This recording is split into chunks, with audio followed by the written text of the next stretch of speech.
Welcome on Eye on South Asia. This is Anjali Sharma here at the Indian Consulate of New York. Today we have a guest, Deputy Consulate General Devyani Khobragade. Welcome to the program. Thank you, Anjali. And it was really nice meeting you earlier on. Thank you. You studied medicine. That's right. What made you choose Indian Foreign Services? Well, I wanted to know too much about the world, and medicine was very.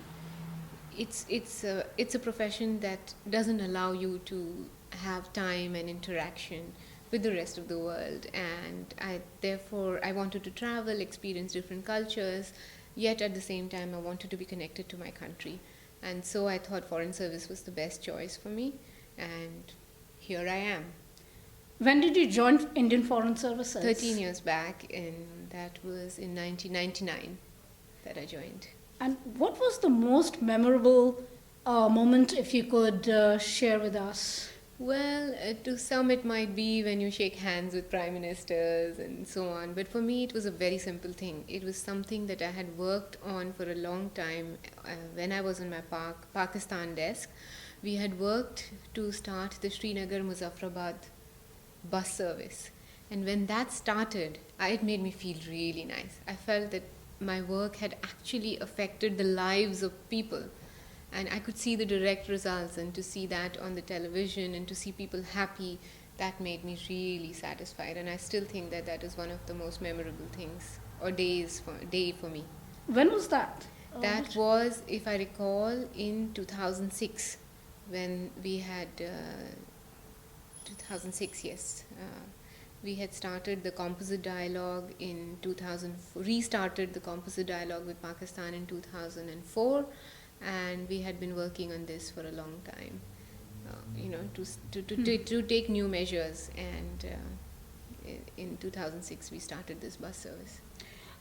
You had worked as a political officer in various Indian missions, such as you said, Pakistan, Italy, and Germany. Which one was the most challenging task, if you could think of?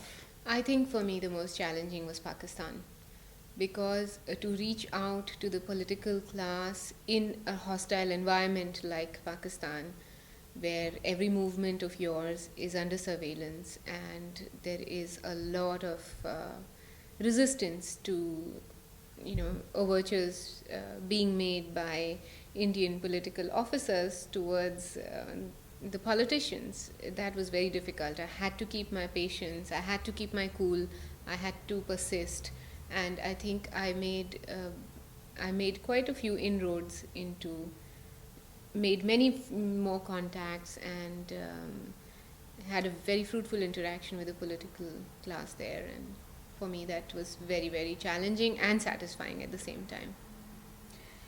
If you could talk about India's relations with Italy, Germany, and Pakistan at the present moment, which is very volatile. Right. Can you talk about... Look, Anjali, I think with Italy and Germany, with Europe as such, our relationships is pretty smooth. There, what we need to focus on is essentially developing our economic and commercial ties. And for that, of course, it helps that the people are familiar with our country, and hence comes the role of cultural diplomacy. When a particular culture feels comfortable with another culture, then of course ties, whether they are economic, political, are easier. And hence the task in Europe was to focus on economic relationship and to make an overall environment of cultural familiarity by spreading India's soft power, let's say, a culture into these countries. With Pakistan, the questions are existential. They are very different. They are of, immediate. They acquire more immediacy and more emotional in nature. We share the same culture, we live in the same geography, but of course relationship is very, very volatile, sensitive, has to be, every step that you take has to be tread upon very carefully, And there, it's of course we need to focus more on security aspects. That is most important. But the whole environment, I mean, whether it is how you deal with them on an individual basis too, it's a totally different ball game. How big is the Indian American community in Italy and Germany, if you can? Oh, it's pretty minuscule compared to here.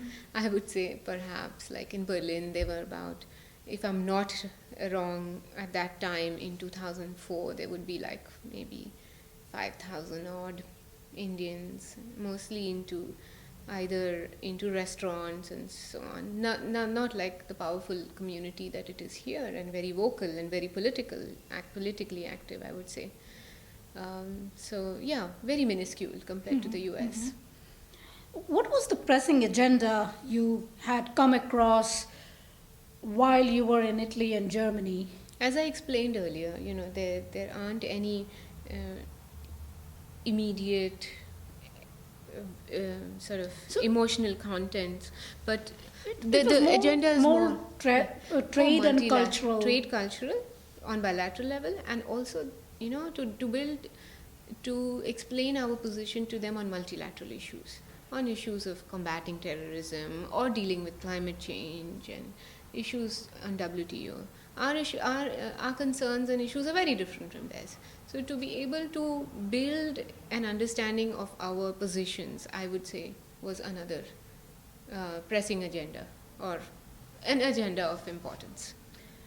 When we talk about countering terrorism, do you think Pakistan is doing enough in fight against terrorism? Anjali, I don't know how to say whether it's, the steps are adequate or inadequate. It all depends on the situation that exists at that moment. Of course, we feel that our concerns are not being addressed adequately by certain sections in Pakistan, and there is always an effort to make them aware that we have to take the people with us. And for the people, what's most important is their lives, their security is being affected from actions coming from the other side, actions emanating from the other side of the border, that is in Pakistan. And hence, of course, there needs to be a lot done, but I wouldn't want to say whether it's adequate or inadequate.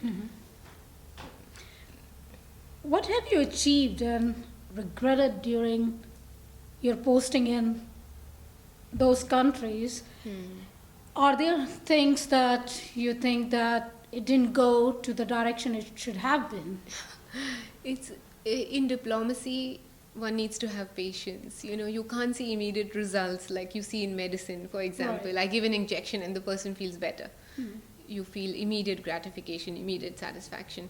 In diplomacy, you just have to prod and just have, go at it slowly, and you see, results coming in over decades or over a few decades. So I can't say what was the biggest achievement, for example, when I was in Germany or in Italy. But because, as I said, you have to slowly build on opinions, build on familiarity, and but of course in Pakistan I could see some immediate results, because things were so bad that if you could take them just a little notch up, you felt so much more satisfaction. For the first time when I was in Pakistan, when I was in Islamabad, we had managed to give a small amount of aid to the people of Northwest Frontier Province when they had a flash flood come and hit them. Pakistan has never accepted aid from India, but we somehow responded to a small ad in the paper that I saw. I went to the ambassador. I said, "Sir, we could do this, we could bring some little aid in terms of medicines and so on." It crossed the Lahore border and happened. We just worked on it at a very small level, but that was satisfying. Thank you so much for giving this opportunity and talking with us today. And thank you very much for viewing Eye on South Asia, and we'll see you next weekend. Thank you, Anjali. Thank you very much. Thanks for coming a lot. to the concert. Thank you. Bye.